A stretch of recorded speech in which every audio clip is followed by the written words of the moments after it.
5 മിനിറ്റിനുള്ളിൽ ഒരു അടിപൊളി രസമാണ് ഇന്ന് ഉണ്ടാക്കുന്നത്. ഇതിൻ്റെ പ്രത്യേകത എന്താണെന്ന് വെച്ചാൽ ഇതൊരു തമിഴ്നാട് സ്റ്റൈൽ രസമാണ്. ഇത് ഉണ്ടാക്കുന്നത് എങ്ങനെയെന്ന് നോക്കാം. അതിനു മുൻപ് എൻ്റെ ചാനൽ ആദ്യമായി കാണുന്നവരാണെങ്കിൽ സബ്സ്ക്രൈബ് ചെയ്യാനും ലൈക്ക് ചെയ്യാനും കമൻറ്റ് ചെയ്യാനും മറക്കരുതേ. വേണ്ടത് ഒരു നെല്ലിക്ക വലുപ്പത്തിൽ പിഴുപുളി എടുത്ത് വെള്ളത്തിലിടുക. അതിൻ്റെ നീര് എടുത്തിട്ട് ഒരു പാത്രത്തിൽ ഒഴിച്ചിട്ട് 2 നല്ല പഴുത്ത തക്കാളി രണ്ടായി മുറിച്ച് ആ പുളിവെള്ളത്തിലിട്ട് കൈകൊണ്ട് നന്നായി ഞെരടിയെടുക്കുക. നല്ല പഴുത്ത തക്കാളി തന്നെ വേണം, എങ്കിലേ നല്ലതുപോലെ ഞെരടിയാൽ അതിൻ്റെ സത്ത് ഇറങ്ങി വരികയുള്ളൂ. അതിൻ്റെ കൂടെ ചെറുതായി അരിഞ്ഞു വെച്ച അല്പം മല്ലിയില കൂടി ചേർക്കുക. അതും തക്കാളിയും പുളിവെള്ളത്തിലിട്ട് നന്നായി ഞെരടിയെടുക്കുക.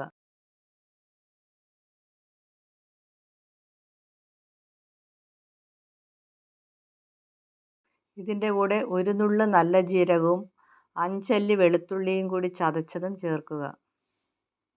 ഇനി നമ്മൾക്ക് പൊടികളിടാം. 1/4 ടീസ്പൂൺ മഞ്ഞൾപ്പൊടി, 1 ടീസ്പൂൺ കുരുമുളക് പൊടി,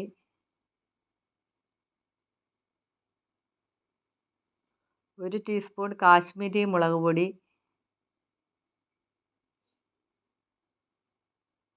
1/4 ടീസ്പൂൺ മല്ലിപ്പൊടി,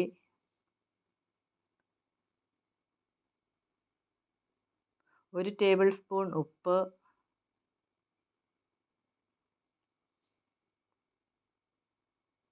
എന്നിവ ചേർത്ത് തവി കൊണ്ട് നന്നായി ഇളക്കി യോജിപ്പിക്കുക.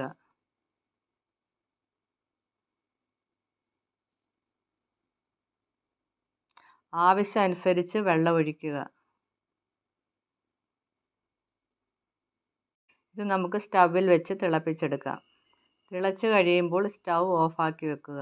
എന്നിട്ട് നമുക്കിതിൽ താളിച്ചിടാം. താളിക്കാൻ വേണ്ടത് ഒരു പാത്രം വെച്ച് അതിൽ അല്പം വെളിച്ചെണ്ണ ഒഴിച്ചിട്ട് കടുക് പൊട്ടിക്കുക. കടുക് പൊട്ടിച്ചിട്ട് 2 ഉണക്കമുളക് 4ആയി മുറിച്ചതും അല്പം കറിവേപ്പിലയും ഇടുക. ഇട്ട് മൂത്ത് കഴിയുമ്പോൾ അല്പം കായപ്പൊടി കൂടി ചേർക്കുക. കായപ്പൊടി കൂടി ചേർത്ത് മിക്സ് ചെയ്തിട്ട് നമ്മുടെ രസത്തിലോട്ട് ഒഴിക്കുക. 5 മിനിറ്റിൽ തന്നെ പെട്ടെന്ന് തന്നെ ഇതുണ്ടാക്കി എടുക്കാവുന്ന ഒരു റെസിപ്പിയാണ്. എല്ലാവരും ഒന്ന് ട്രൈ ചെയ്ത് നോക്കുക.